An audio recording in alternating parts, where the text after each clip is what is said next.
Well, hello everyone. I hope you're having a great day today. Welcome to Monday's edition of Take 5. Let me say, if you missed church yesterday, man, we had a great time in the house of the Lord yesterday morning, and then yesterday evening the men met for brotherhood and we had a great time of food and fellowship. The ladies met for their first Bible study and they had a great time. So just a whole lot going on in the house of God yesterday. If you missed it, go ahead and make plans to be with us just as soon as possible.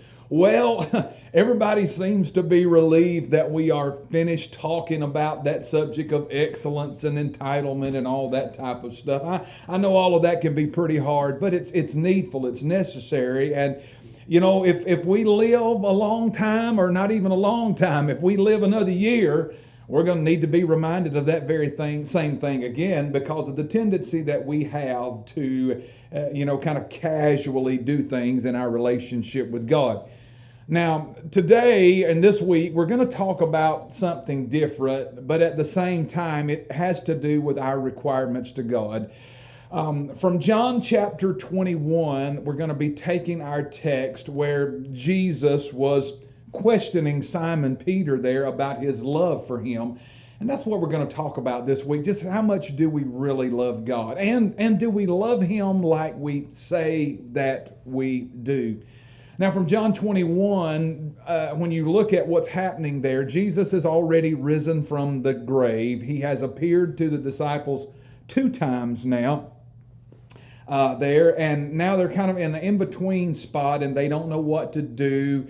They're not seeing Jesus every day. They're seeing him only about once a week as he's appearing to them at different times, and they don't know what to do. For the past 3 years, they followed him relentlessly, and he met all their needs. He took care of them. I mean, let's face it, they left their job, they left their careers, they left family traditions and so on, family business, to go and follow Jesus for the past 3.5 years, and he has met their needs, gone above and beyond in taking care of them.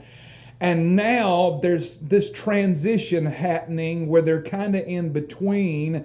They know Jesus has risen, and they know that he's told them he's going back to the Father, but they don't understand how, when, where, or what's going on. They're still seeing him about once a week, and things begin to weigh on their mind. What are we going to do? How are we going to take care of ourselves? How are we going to meet the needs for our family? And so Peter decides to do what he was used to doing. He decides to go back fishing and says so. Well, then 6 of the disciples decide that they're going to go with him as well. Now, I don't know where the other 4 were at the time. Judas has already hanged himself and by this point, so I don't know where the other 4 disciples are, but there's 7 of them that decide to go fishing. They do. So they go out and they fish all night and they catch absolutely nothing. The reason I know that they're not fishing for sport and they're fishing for a living is because they fished all night. If they'd have just been fishing for sport, they'd have stayed a few hours and went home and said, hey, the fish aren't biting, let's go to the house, let's get in the bed. But that wasn't the case. They are doing this for a living because they have some concerns. Morning comes and they see someone standing on the shore. They see a little smoke coming up from a small fire, and that individual calls out to them and says, do you guys have any meat? Have y'all caught anything? And they shouted back, no, we've caught nothing. And he responds, cast your net on the right side of the vessel. Well, they pulled their net up, they threw it on the right side, and they immediately caught 153 large fish. The net should have broken, but the nets held them and they brought them in. Well, when they caught those fish in the net, John immediately said, that's the Lord. I know who that is. Because he remembered that the first fishing expedition they went on when Jesus told them where to catch fish. And he remembered also when Jesus multiplied the fish and bread and fed the multitude. And he knew immediately that that was the Lord. Well, when Peter heard John say this, Peter threw his outer garment on because he had stripped down just to his tunic there, or his loincloth, while he was working and toiling, and he threw his garment on and he jumped overboard and he began to swim and wade and whatever was happening to get to the shore to where Jesus was. Now, I remember the first time that Peter met Jesus out on the water, he said, Lord, if it's you, let me walk on the water to come to you. But this time he didn't care. He said, I'm just going to where Jesus is at. And he done said, I don't care if I have to swim or wade or whatever I have to do. I'm just going to where Jesus is. They get there to shore. And Jesus has fish and bread on the fire. And the Bible says this as we pick up our story. After they had eaten breakfast, Jesus said to Simon Peter, Simon, son of Jonah, do you love me more than these? What a question for Jesus to ask. Peter said to him, yes, Lord, you know that I love you. Jesus said to him, then feed my lambs.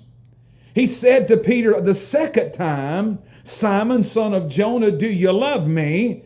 And Peter said, yes, Lord, you know that I love you. And Jesus said, then tend my sheep.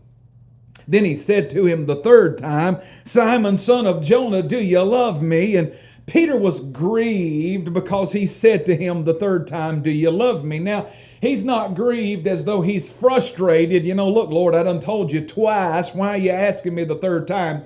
Peter's grieved in his heart. He's pricked in his heart because this time he remembers exactly why Jesus has asked him 3 times, do you love me? And it's because Jesus denied him 3 times just a couple of weeks ago. He asked him the third time, do you love me? And he said, Lord, you know all things, and you know that I love you. And Jesus said to him, then feed my sheep. This week we're going to be talking about that very subject. We've entitled this thing, Do You Love Me More Than These? And what we want to look at is our love for God. Do we really love Him like we say we do? Now, most people would quickly respond to this question of, do you love me, with a resounding yes. If I were to take a poll, at church or online here, even on Facebook, and release it to the millions that are on there, you would have a resounding yes. But we've got to understand that our definition of love and God's definition of love is 2 different things. And that's what we want to understand, is what it really is to love the Lord. So this week we're going to look at, first of all, the example of God's love, how He loves us. And then from that, we're going to learn that that's how we're supposed to love Him. And when we love Him, that helps us love others. But the most important thing that we grasp this week is that we make sure that we recognize and know and do, if we're not already doing it, make sure that we love the Lord like He expects us to love Him. That's with all of our heart, all of our soul, our mind, and all of our strength. This is going to be a challenging week. But I'm telling you, we're going to learn something about where we stand with our love for Jesus Christ. Hey, I've got to get out of here. It's been good being with you today. I look forward to being with you tomorrow on Tuesday's edition of Take 5. Till then, God bless you. Have a great day. Remember, friend, trust the Lord. He will never fail you.